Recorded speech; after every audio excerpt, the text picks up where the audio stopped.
Hey Sam, welcome back. Hey, How you thank you. doing? I'm doing well. It's good to be back in a free country. Well, where am I talking to you from right now? Or where are you Um, talking to me from, I guess I should say. I'm back home in Ossining, New York, just outside of New York City.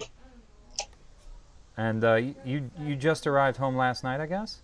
Your time? I did about got in at 1:30 p.m. yesterday, actually the same time that we took off from Beijing. Yeah, So that's got strange. home a few hours after I flew from Hong Kong once and got home before I left. It was very strange. that. Um, Well, it's a trip. Obviously, you just fresh from Beijing. Yesterday, we looked at some images of your banner action on the at the CCTV building. Um, Tell me just very quickly, how it felt to be out there yesterday. It was honestly one of the most surreal experiences of my life. Just we were felt we'd been in Beijing. Our expected deployment date was way back on the 9th, but it got pushed back.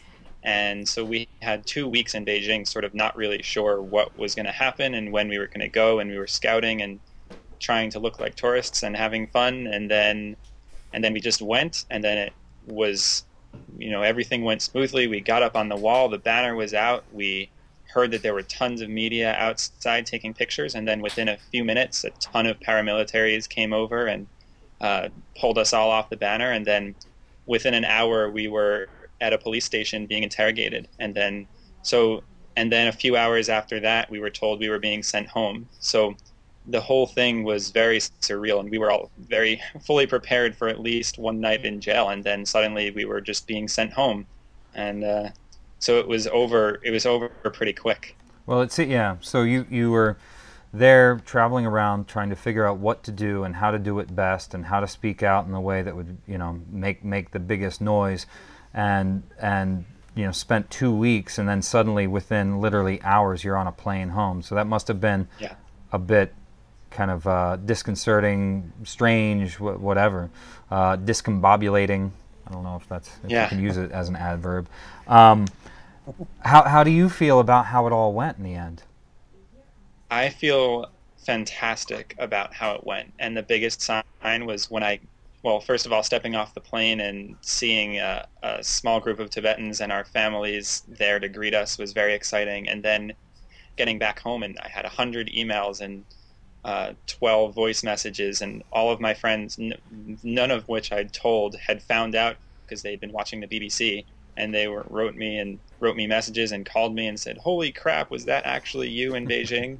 So that was the biggest sign that, like, yes, this action got out and got around the world so fast, and people are finding out and thinking about Tibet in a way that they hadn't been before. And that was the biggest moment for me when I got back and saw how far and wide this action spread around the world, and people are paying attention and they're taking it really seriously. So it's very exciting.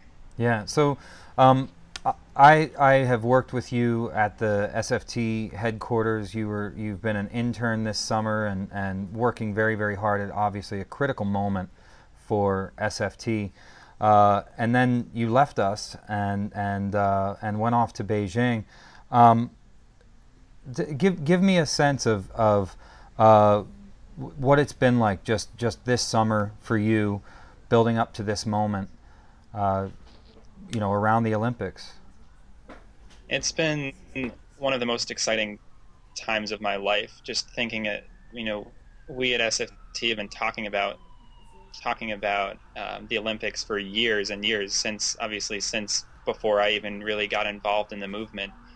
And from the moment that I did get involved several years ago, we were talking about, the Olympics are coming up. And then this summer came around, and I just graduated from the University of Vermont. And when I was trying to come up with what to do with my summer after school, it just kept coming back to, I have to be involved in this moment. And I really believe this is going to be the defining moment for Tibet. And it's now or never. And I think we're doing it, like, this is just such an amazing moment in history.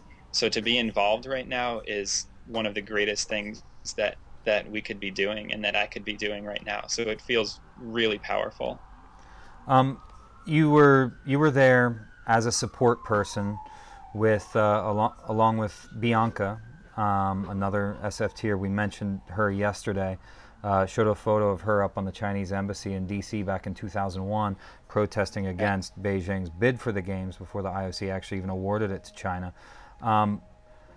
Did your training at SFT action camps, Free Tibet action camps, actually did your training through SFT, the leadership training that SFT has done over the years, did it help? Was it useful when it actually came down to taking action in this way?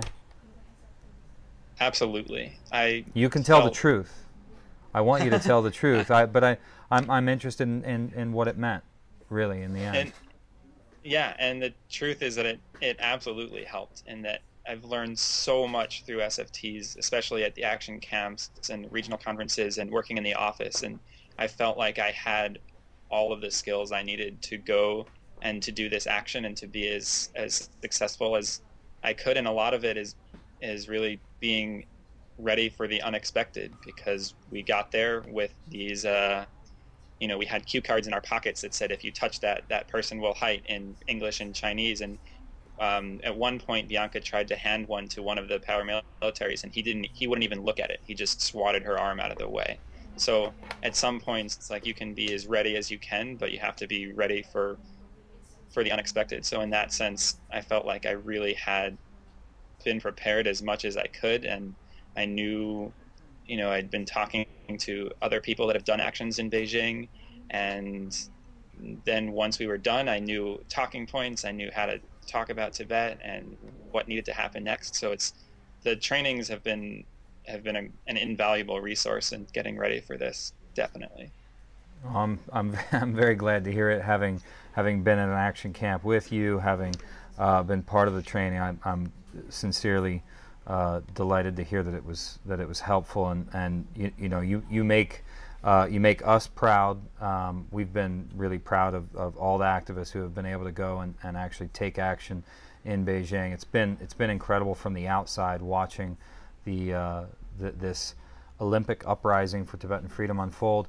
Yeah. For other activists, people really very much like yourself, who have been part of SFT chapters on their campuses or in their communities, who have been involved with SFT on a grassroots level, well, I guess I won't ask a leading question. I'd just like to ask, what would you say to them? Do you have any message for other folks like yourself, who are part of the movement coming out of Beijing?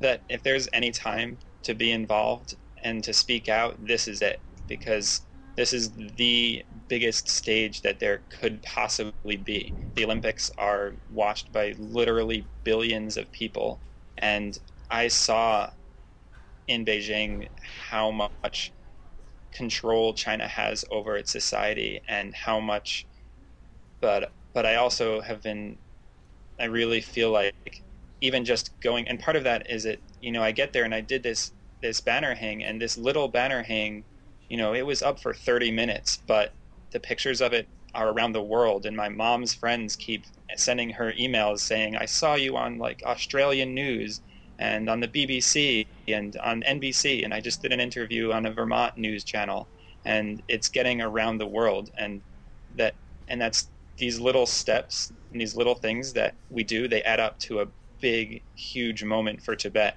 So if there's any time to get involved, it's now, and to make sure to just speak out as much as you can, and go to protests and organize actions in your hometowns and in your home cities. And definitely there's really no bigger moment than right now to get involved, and we can't let this one pass up. No, we can't, but we also know that after the games are over, after the mayor of London presumably will receive the Olympic flag in Beijing at the closing ceremonies, we know that the work will continue. But I know that you're a lifer, so thank you on behalf of just other members of SFT who were inspired by what you were able to go and do with your team. Glad you're safe. Really good to see you back, and hopefully we'll see you in New York really soon. Yeah. Thank you very much. It's been an exciting time. And we hope you'll watch us and watch yourself on Free Tibet 2008 television, FTO8 TV. I sure will. It's going to be on the Windhorse Report tonight. Great. All right, man. Take care. Thanks. You too. Cheers. Bye-bye.